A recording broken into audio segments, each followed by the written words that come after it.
Hello, my name is Diego Fernando Guerra Claros.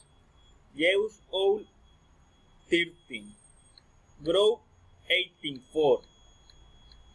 Routine innovation boosts our company existing technology competence and fits with its existing business model and gains is customer base. It is important that the intense launching a more powerful microprocess is which has a lobby.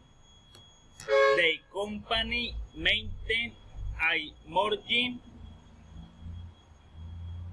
and has full growth.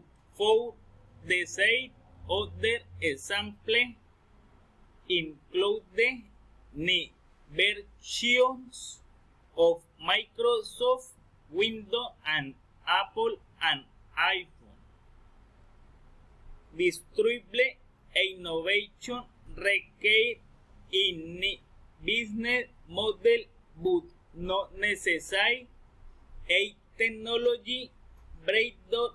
For that reason, if action challenge or disrupt the business model of other company, it is important for Google and Android operating system for mobile device potential disrupt company like Apple and Microsoft, not because of any lack technical difference, but because of its business model and choice is growing elevate free. The operating system of Apple and Microsoft are known.